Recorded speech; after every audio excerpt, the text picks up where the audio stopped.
ಆಚಿ ಮಸಾಲ. ಎಂತ ಅಡಿಗೆಯ ರುಚಿಯಾಗೋ ರಹಸ್ಯವು 20 ರೂಪಾಯಿ.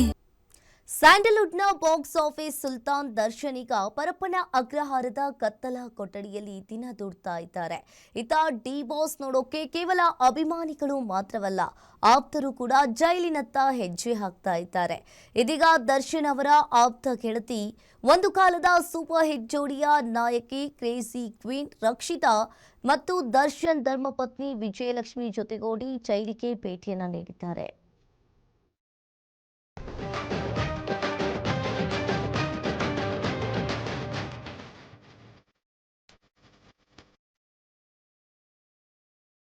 ಸ್ಯಾಂಡಲ್ವುಡ್ನಲ್ಲಿ ಬಿರುಗಾಳಿ ಎಬ್ಬಿಸಿರೋ ರೇಣುಕಾಸ್ವಾಮಿ ಕೊಲೆ ಪ್ರಕರಣದಲ್ಲಿ ಜೈಲು ಪಾಲಾಗಿರೋ ದರ್ಶನ್ ಭೇಟಿಗೆ ಪರಪ್ಪನ ಅಗ್ರಹಾರದಲ್ಲಿ ಹೈಡ್ರಾಮಾ ನಡೀತಾನೇ ಇದೆ.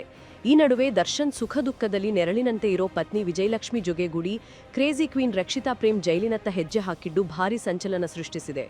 ಜೈಲಿನ ಆವರಣಕ್ಕೆ ಕಾಲಿಡ್ತಿದ್ದಂತೆ ಬಿಗಿ ಭದ್ರತೆಯ ನಡುವೆ ದರ್ಶನ್ ಭೇಟಿಯಾದ ರಕ್ಷಿತಾ ಸುಮಾರು 1 ಗಂಟೆಗೂ ಹೆಚ್ಚು ಕಾಲ ಆತ್ಮೀಯವಾಗಿ ಮಾತುಕತೆ ನಡೆಸಿದ್ದಾರೆ. ಗೆಳೆಯ ದರ್ಶನ್ ಸ್ಥಿತಿ ಕಂಡು ಭಾವುಕರಾದ ರಕ್ಷಿತಾ ಅವರ ಆರೋಗ್ಯ ಹಾಗೂ ಪ್ರಸ್ತುತ ಪರಿಸ್ಥಿತಿಯ ಬಗ್ಗೆ ಕ್ಷಣಕ್ಷಣದ ಮಾಹಿತಿ ಪಡೆದುಕೊಂಡಿದ್ದಾರೆ.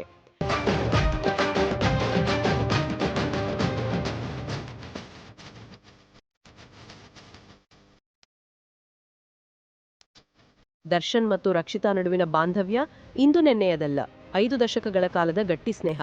2004ರಲ್ಲಿ ತೆರೆ ಕಂಡ ಕಲಾಸಿಪಾಳ್ಯ ಸಿನಿಮಾದಲ್ಲಿ ಈ ಜೋಡಿಯ ಮಾಸ್ ಕೆಮಿಸ್ಟ್ರಿ ಗಾಂಧಿನಗರವನ್ನೇ ಅಲ್ಲಾಡಿಸಿತ್ತು. ಆ ನಂತರ ಅಯ್ಯ, ಸುಂಟರಗಾಳಿ ಹಾಗೂ ಮಂಡ್ಯ ಚಿತ್ರಗಳ ಮೂಲಕ ತೆರೆ ಮೇಲೆ ಸೂಪರ್ ಹಿಟ್ ಜೋಡಿಯಾಗಿ ಕಮಾಲ್ ಮಾಡಿದ್ದ ಈ ಇಬ್ಬರು ಆಫ್ ಸ್ಕ್ರೀನ್ನಲ್ಲೂ ಅಷ್ಟೇ ಆತ್ಮೀಯ ಗೆಳೆಯರಾಗಿದ್ರು. ದರ್ಶನ್ ಕಷ್ಟದಲ್ಲಿದ್ದಾಗಲೆಲ್ಲ ಬೆನ್ನಿಗೆ ನಿಲ್ಲುತ್ತಿದ್ದ ರಕ್ಷಿತಾ ಈಗ 2ನೇ ಬಾರಿಗೆ ಜೈಲಿಗೆ ಭೇಟಿ ನೀಡಿ ತಮ್ಮ ಆಪ್ತ ಗೆಳೆಯನಿಗೆ ಧೈರ್ಯ ತುಂಬುವ ಕೆಲಸ ಮಾಡಿದ್ದಾರೆ.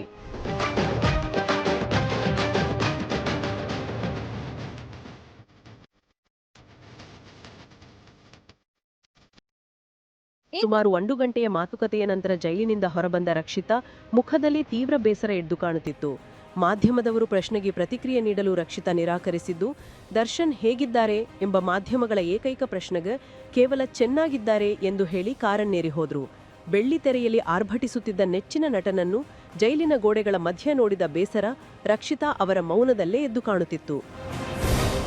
ಕೀರ್ತಿ Patil, film bureau, guarantee news.